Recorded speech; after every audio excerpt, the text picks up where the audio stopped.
Good evening students, welcome to our YouTube channel Chanakya classes learning. मैं नैनी तिवारी आप सबका Chanakya classes learning में तहे दिल से हार्दिक स्वागत करता हूं।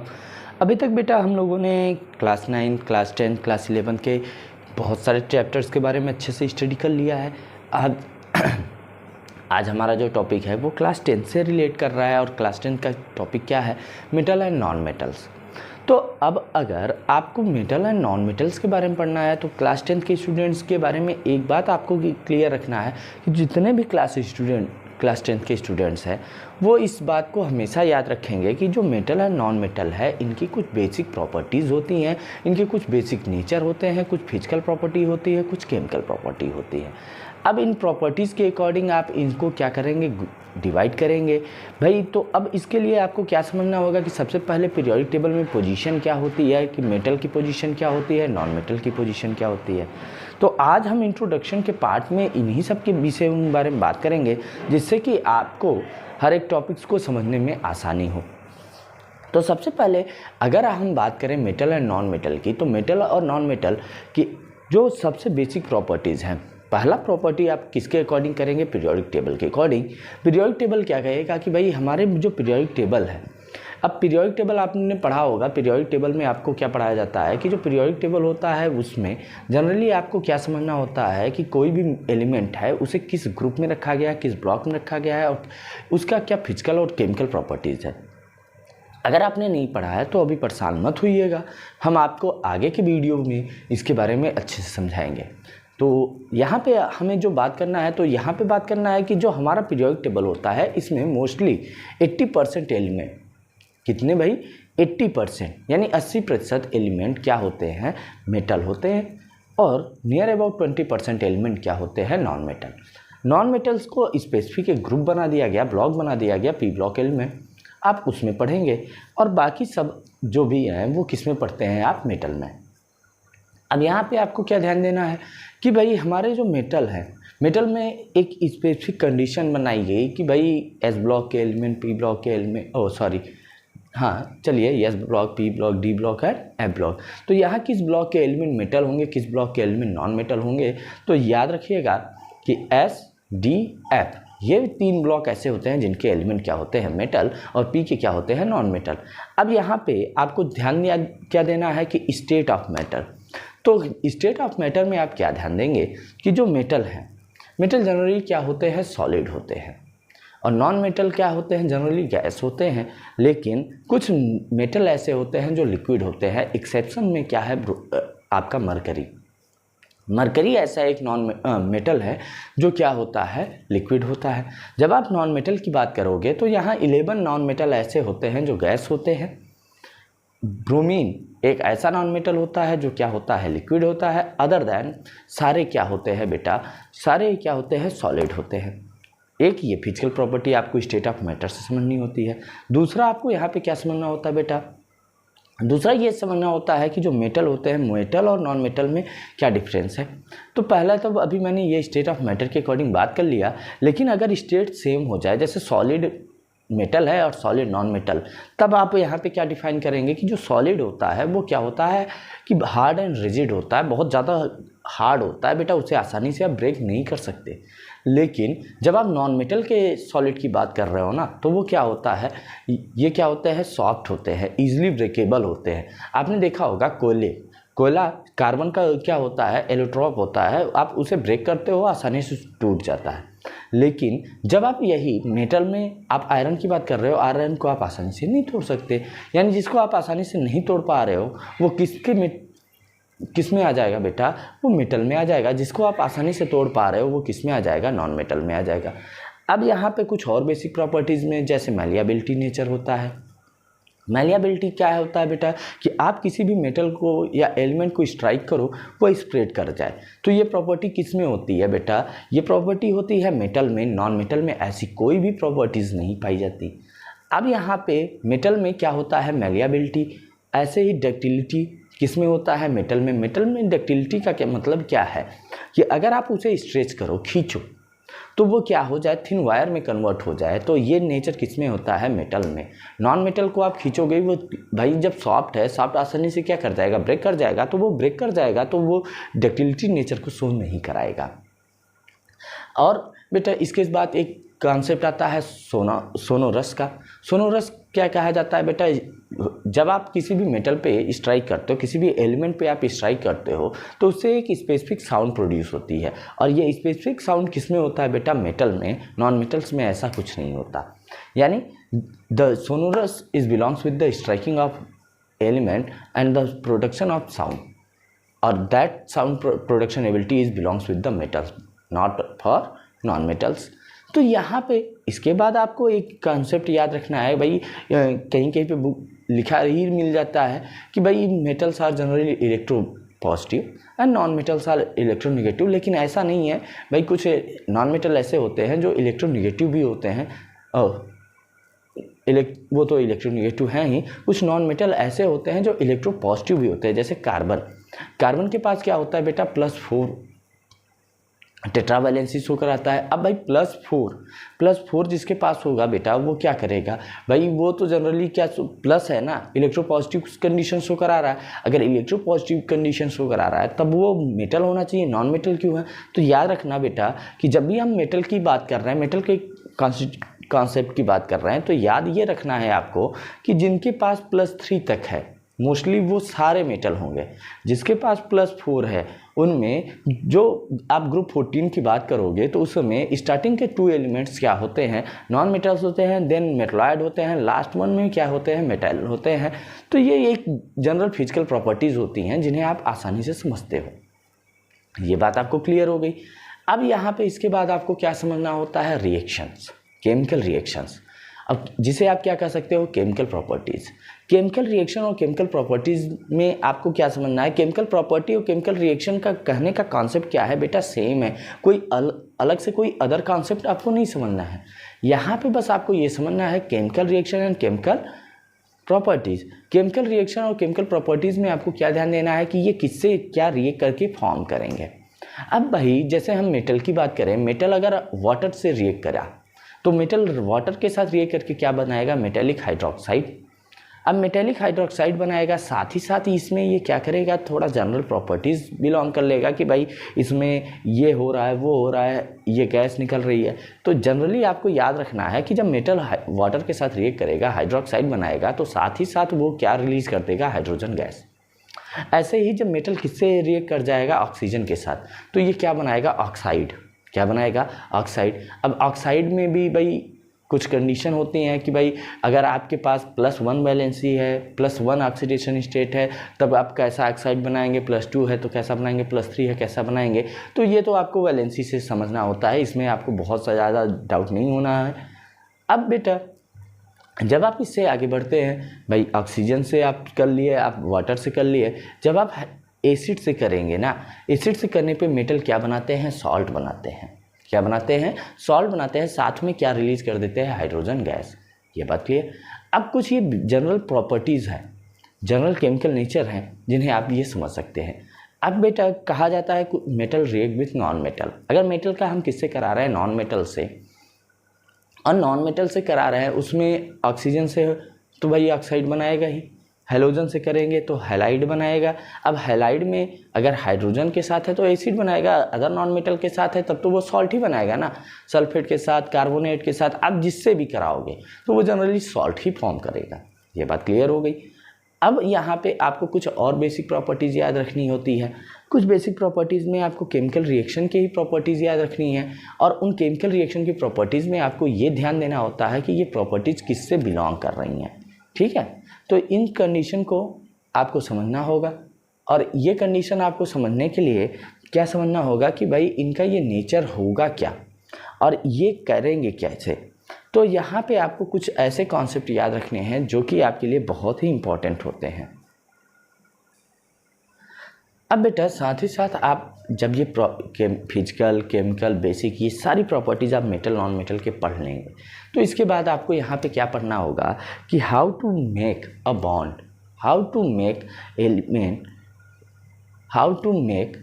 Element to form compound. तो कहने का मतलब है कि क्या आप आगे का प्रोसेस करोगे कि जिससे एलिमेंट आपस में जुड़कर क्या बनाएंगे, कंपाउंड बनाएंगे। तो ये कंपाउंड क्या होंगे, बॉन्ड होंगे, इनके बारे में आप कैसे आइडेंटिफाई करोगे। ठीक है। तो इसको समझने के लिए आपको क्या करना होगा कि भाई कुछ बेसिक नेचर ध्यान देने होंगे, कुछ बेसिक प्रॉपर्टीज़ ध्यान देनी होंगी। और ये बेसिक प्रॉपर्टीज़ में आपको क्या ध्यान देना होगा, टाइप्स ऑफ बॉन्ड। अब टाइप्स ऑफ बॉन्ड के लिए सबसे पहले आपको यहाँ क्या पढ़ना होगा, लेविस डॉट स्ट्रक्चर पढ़ना होगा। क्या पढ़ना होगा, लेविस डॉट स्ट्रक्चर। देन आपको यहाँ पे क्या पढ़ना होगा, टाइप्स ऑफ बॉन्ड में molecular bond, ionic bond, covalent bond, coordinate bond, metallic bond, ये ऐसे बॉन्डिंग नेचर पढ़ने होंगे, टाइप्स ऑफ बॉन्ड पढ़ने होंगे।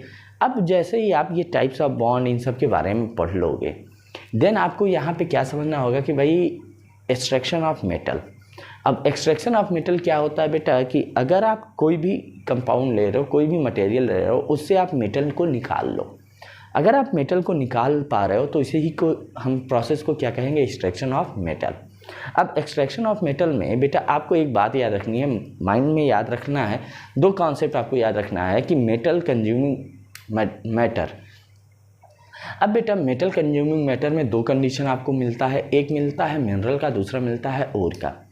अगर आप इंडस्ट्रियल प्रॉस्पेक्टस की बात करोगे तब वो क्या होगा, और होगा। अब अगर आप इंडस्ट्रियल प्रॉस्पेक्टस की बात नहीं कर रहे हो तो अब आप किसकी बात कर रहे हो, मिनरल की। यानी मिनरल और ओर में आपको सिंपल से एक बात को ध्यान देना है कि मिनरल एंड ओर ये दोनों क्या होते हैं, सिमिलरिटी को शो करते हैं। लेकिन मिनरल क्या होता है कि डेली यूज़ कर सकते हो, लेकिन जो आप ओर की बात कर रहे हो ना, ये लार्ज स्केल है, और लार्ज स्केल से आप क्या निकाल सकते हो, मेटल या एलिमेंट। ये बात क्लियर। अब यहाँ पे भी आपको कई प्रोसेस यूज़ करने हैं। अब जैसे आपको प्रोसेस यूज़ करना है कि भाई जो मेटल है इसके इम्प्योरिटीज़ को सिर्फ बाहर निकाल दें, तो इसके लिए आपको क्या करना होगा, 3 प्रोसेस करना होगा। एक होगा बेटा आपका ग्रेविटेशनल सेपरेशन, दूसरा क्या होगा, मैग्नेटिक सेपरेशन, और तीसरा क्या होगा, फ्लोटेशन। देन जब आपको ये ऐसी इम्प्योरिटीज़ से जो लार्ज इम्प्योरिटीज़ हैं वो निकल गई, छोटी छोटी इम्प्योरिटीज बची, तब आप क्या करोगे, इसे मेल्ट करोगे। मेल्ट कर किस में करोगे आप, फर्नेस में। तब वहाँ पे आप ब्लास्ट फर्नेस और मफल फर्नेस, बेसिमर, रिफ्रैक्टर, इन सब के बारे में बात करोगे। जब ये सब हो जाएगा बेटा, तब आप क्या करोगे कि भाई इसको क्या करना है कि भाई ऑक्सीजन के प्रेजेंस में, ऑक्सीजन के एब्सेंस में आप हीट करोगे। जैसे ही आप ये सारा कॉन्सेप्ट कर लोगे ना, देन आपको क्या करना होगा, इलेक्ट्रोलिसिस प्रोसेस में जाना होगा। और जैसे ही आप इलेक्ट्रोलिसिस प्रोसेस में जाओगे तो यहाँ पे ही आपको सबसे ज़्यादा प्योर एलिमेंट मिल जाता है, प्योर मेटल मिल जाता है। अब इन सब के बाद बेटा यहाँ पे आपको और क्या कॉन्सेप्ट पढ़ना होता है, कोरोजन, जो कि आप बेटा फर्स्ट चैप्टर में भी पढ़ के आते हो, सेकेंड चैप्टर में भी पढ़ के आते हो। तो यहाँ पे कोरोजन का कॉन्सेप्ट होता है। तो अभी तक मैंने आपको इंट्रोडक्शन में क्या बताया, मैंने आपको बताया कि आपको इस चैप्टर में पढ़ना क्या क्या है और इसे समझना क्या क्या है। तो इस चैप्टर को पढ़ने से पहले बेटा हमें हर एक कॉन्सेप्ट को एक बार समझ लेना है कि इसका मेन इफेक्ट क्या होगा, इसका नेचर क्या होगा, इसका रिएक्शन क्या होगा, इसका मैकेनिज्म क्या होगा। तो ठीक है, तो आज हम इसीलिए इस चैप्टर का इंट्रोडक्शन कह रहे हैं। तो इंट्रोडक्शन कहने का मतलब क्या है कि भाई आज हम सिर्फ इंट्रो दे रहे हैं। आज हम क्या कर रहे हैं बेटा, केवल इंट्रो की बात कर रहे हैं। इंट्रो में हम आपको सिर्फ छोटी छोटी कॉन्सेप्ट्स के बारे में बताने का प्रयास कर रहे हैं। तो चलिए अब अगर हम चैप्टर के बारे में बात करना स्टार्ट करें तो हमारा चैप्टर क्या है, मेटल्स एंड नॉन मेटल्स। अब बेटा ये तो बुक में मेंशन है, लेकिन अगर हम एलिमेंट की बात करें, किसकी बात करें, एलिमेंट, तो एलिमेंट को क्या किया गया है, हमारे पीरियोडिक टेबल में 3 ग्रुप में डिवाइड किया गया है। How many groups, 3 groups. पहला हमारा ग्रुप क्या होता है, मेटल। पहला हमारा ग्रुप क्या है, मेटल्स। दूसरा हमारा ग्रुप क्या है, नॉन मेटल्स। तीसरा हमारा ग्रुप क्या है, मेटलॉइड।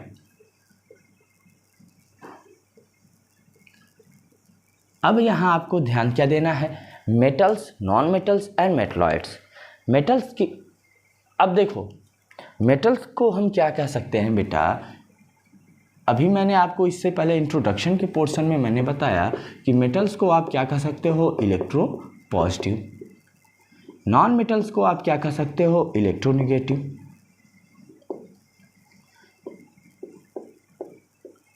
अब ये क्या हो जाएगा बेटा मेटलॉइड्स, ये दोनों कैरेक्टर लिया रहेगा, तो ये इलेक्ट्रोपॉजिटिव एंड इलेक्ट्रोनेगेटिव बोथ, लेकिन ये इलेक्ट्रोनेगेटिविटी को शो करेगा, लेकिन कुछ कंडीशन में इलेक्ट्रोपॉजिटिव। तो इसे हम क्या कह सकते हैं, metal with non metal, metal with non metals, यानी मेटल्स के साथ क्या हो जाए, नॉन मेटल हो जाए, तो ये क्या होगा, मेटलॉइड होगा। अब अच्छा, यहाँ पे इस चीज़ को कैसे समझे, अगर मान लेते हैं मेटल को हम बॉय मान ले, नॉन मेटल को गर्ल मान ले। जैसे आप जेंडर डिफाइन करते हो ना, सेक्स होता है ना, जब कोई फॉर्म फिल करने को दिया जाता है तो फॉर्म फिल करने में ऐसे लिखा रहता है जेंडर, या तो जेंडर लिखा रहेगा या तो ऑब्लिक करके सेक्स लिखा रहेगा, और यहाँ पे आपको 3 ऑप्शन चूज़ करने को मिलेगा, एक के नीचे M, एक के नीचे F, एक के नीचे T लिखा रहेगा। तो अब ये क्या है, तो भाई male, female and transgender, transgender male और फीमेल दोनों कैरेक्टर लिए रहता है। तो इसी तरीके से जो मेटलॉइड है ये मेटल और नॉन मेटल दोनों कैरेक्टर लिया रहेगा। तो मेल अगर हम मान ले मेटल को, फीमेल मान ले नॉन मेटल्स को, तो ट्रांसजेंडर हमारा क्या होगा, मेटलॉइड्स होगा। अब इस कॉन्सेप्ट को आप किस पे अप्लाई करोगे, इस कॉन्सेप्ट को अप्लाई करोगे इनके नेचर पर। तो अब यहाँ पे आपको क्या ध्यान देना है कि जो मेटल्स हैं जनरली ये कहाँ पाए जाते हैं, अगर पीरियोडिक टेबल के अकॉर्डिंग बात करें, किसके अकॉर्डिंग बात करें बेटा, पीरियोडिक टेबल। तो पीरियोडिक टेबल में जो मेटल्स हैं ये SDF इस ब्लॉक में है, नॉन मेटल्स किस में है बेटा, P ब्लॉक, और मेटलॉइड भी किस में है, P ब्लॉक में है। अब साथ ही साथ आपको यहाँ पे एक बात ध्यान देना है कि ये SDF की बात तो हम कर रहे हैं, लेकिन यस में एक एक्सेप्शन आता है, हाइड्रोजन। क्या आता है, हाइड्रोजन और हीलियम, हाइड्रोजन एंड हीलियम, थोड़ा सा इसे भी लिख दें, हाइड्रोजन एंड हीलियम। अब ये 2 एक्सेप्शन ऐसे होते हैं कि जिनका इलेक्ट्रॉनिक कॉन्फ़िगरेशन करने पे हमें ये तो S में मिलते हैं, लेकिन होते ये किसके हैं, P के। तो यहाँ पे आपको ये ध्यान देना है कि भाई जो मेटल हैं वो, उनमें कुछ मेटल ऐसे भी हैं और कुछ क्या, आप सिंपल से 2 मेटल ऐसे याद रख लो जो क्या होते हैं कि होते तो यस ब्लॉक के हैं यानी मेटेलिक ग्रुप में रखे गए हैं, लेकिन होते किसके हैं, P ब्लॉक के यानी नॉन मेटल के। तो ये तो भाई उनके साइज के अकॉर्डिंग जब इलेक्ट्रॉनिक कॉन्फ़िगरेशन किया गया था, और इसके बारे में सबसे पहले मोजले ने बात किया, उसके बाद अबाउ ने बात किया, तो वो कॉन्सेप्ट अलग है, उसकी कॉन्सेप्ट की बात हम यहाँ नहीं कर रहे हैं। हम यहाँ पे सिंपल सा एक कॉन्सेप्ट बात कर रहे हैं कि अगर हम पीरियोडिक टेबल के अकॉर्डिंग बात कर रहे हैं तो उस पीरियोडिक टेबल में हमें क्या बात करनी है और क्या समझना है, ठीक है। तो यहाँ पे आपको हर एक कॉन्सेप्ट क्लियर करना है। अब यहाँ पे आपको कुछ प्रॉपर्टीज़ समझनी होती है, कुछ बेसिक प्रॉपर्टीज समझनी होती है कि भाई मेटल क्या होते हैं और नॉन मेटल क्या होते हैं। तो इन बेसिक प्रॉपर्टीज़ को आपको क्या करना है, आसानी से क्लियर करते हुए चलना है। तो चलिए अब इसके बारे में बात करते हैं। तो मेटल एंड नॉन मेटल के बारे में बात करने से पहले आपको क्या करना है, एक ग्राफिकल या चार्ट पे के अकॉर्डिंग आपको इसे समझना है। और इसे चार्ट के अकॉर्डिंग समझने के लिए आपको क्या करना होगा, एक तरफ आपको क्या लिखना होगा, मेटल, और दूसरी तरफ आपको क्या लिखना होगा, नॉन मेटल्स। अब भाई सबसे पहला चीज यहाँ पे हमें क्या लिख लेना है, कैरेक्टर, कि कौन सा कैरेक्टर मेटल में है, कौन सा कैरेक्टर नॉन मेटल में है। और सबसे पहला कैरेक्टर क्या है, सबसे पहला कैरेक्टर हम यहाँ पे क्या ले रहे हैं बेटा, state of matter, state of matter, यानी स्टेट ऑफ मैटर क्या होगा और मेटल का क्या होगा और नॉन मेटल का क्या होगा। तो स्टेट ऑफ मैटर में आपको याद रखना है मेटल क्या होते हैं, जनरली ना लिख के mostly solid, mostly solid, exception क्या मैंने कहा, मरकरी। और बेटा मरकरी का सिंबल क्या होता है, Hg। जब आप नॉन मेटल की बात करते हो तो mostly gas and solid, gas and solid, exception. अब बेटा यहाँ पे भी एक एक्सेप्शन है, क्या है, ब्रोमीन, ये कैसा होता है, ब्रोमीन लिक्विड। अब ये ध्यान देना, एक्सेप्शन जहाँ पे है वहाँ पे आपको स्टेट क्या रख देना है, लिक्विड, और यहाँ पे भी आपको स्टेट क्या रखना है, लिक्विड। यानी इन दोनों का स्टेट क्या होगा, लिक्विड होगा। ये बात क्लियर हो गई।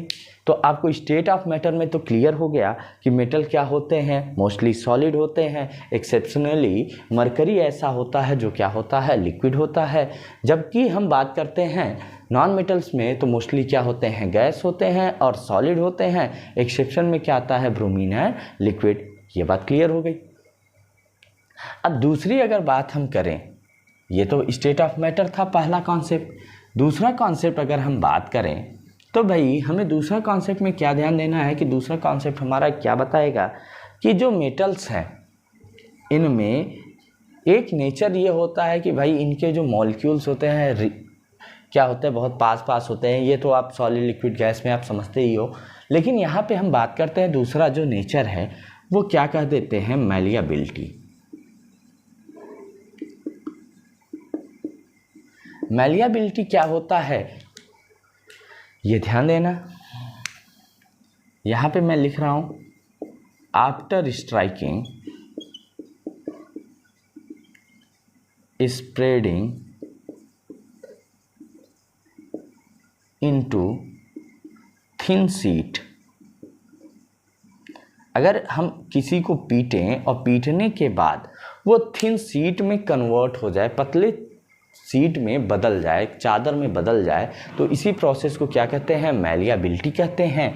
ये प्रॉपर्टी किसके पास होता है, मेटल्स के पास। तो यहाँ पे आप क्या लिख लेंगे, मेटल्स हैव मैलिएबिलिटी प्रॉपर्टी। और नॉन मेटल्स में आप क्या लिखेंगे, non metals do not have malleability।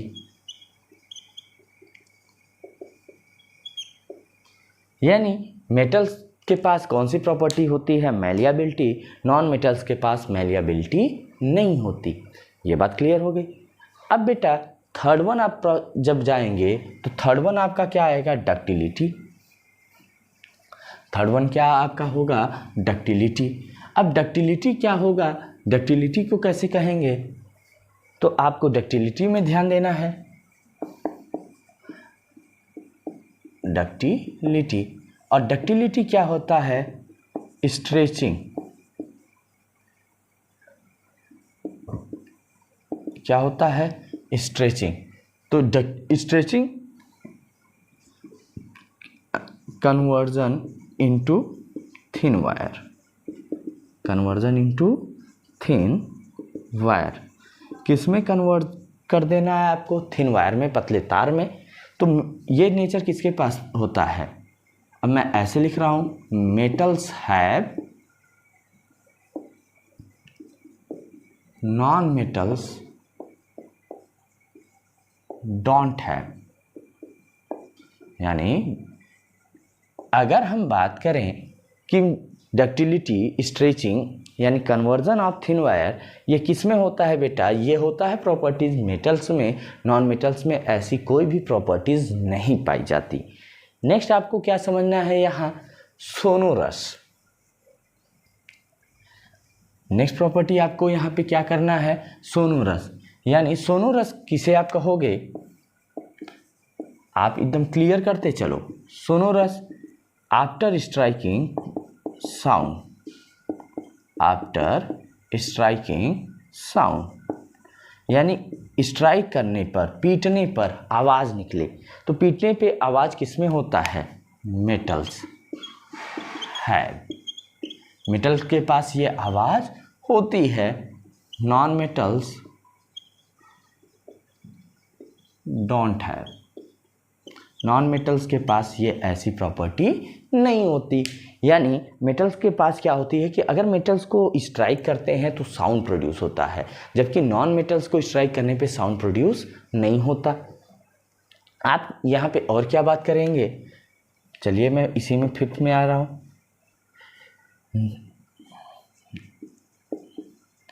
Nature of electron.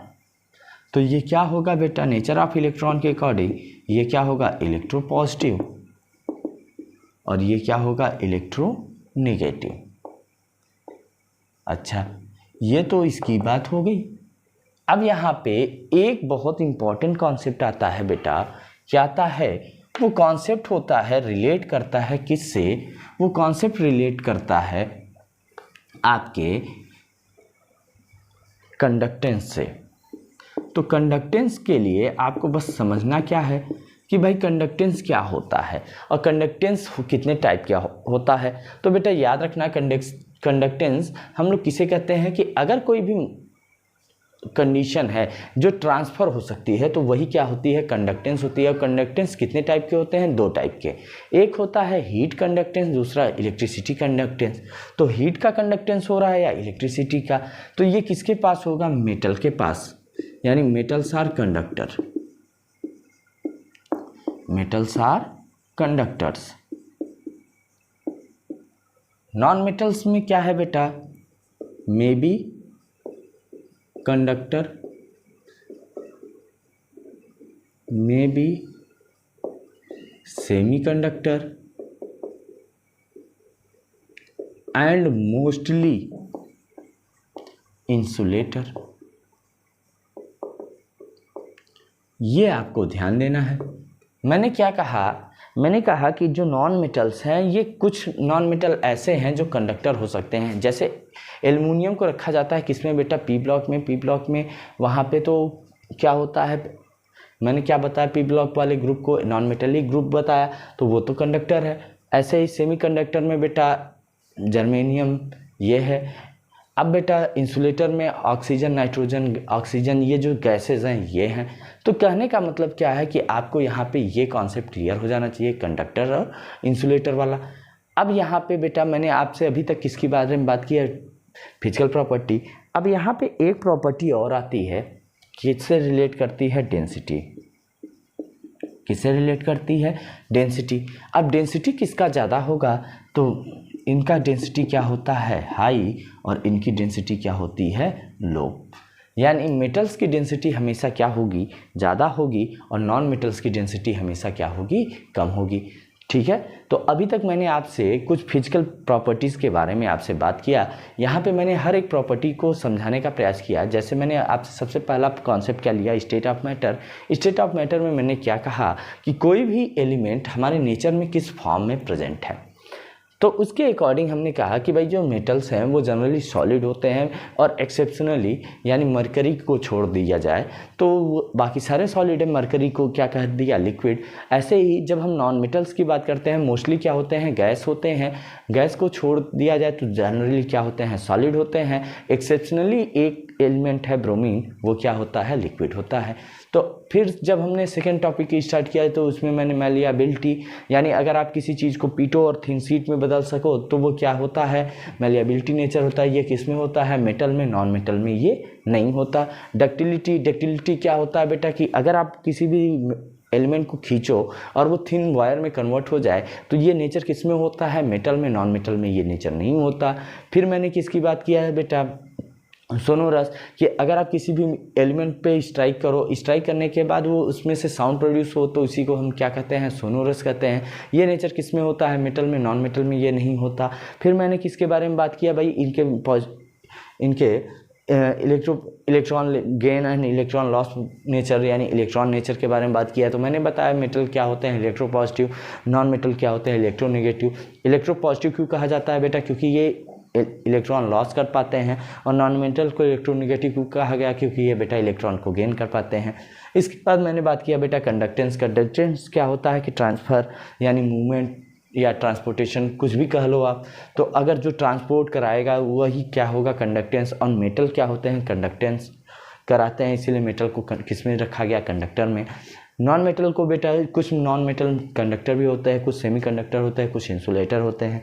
जब हम डेंसिटी की बात करते हैं तो मेटल की डेंसिटी हमेशा क्या होती है, हाई, और नॉन मेटल की डेंसिटी क्या होती है, लो। तो आज हम इसी फिजिकल प्रॉपर्टीज़ के बेसिस पे हम आज अपना बेसिक जो नेचर था इसके अकॉर्डिंग हमने सारा कॉन्सेप्ट समझा दिया।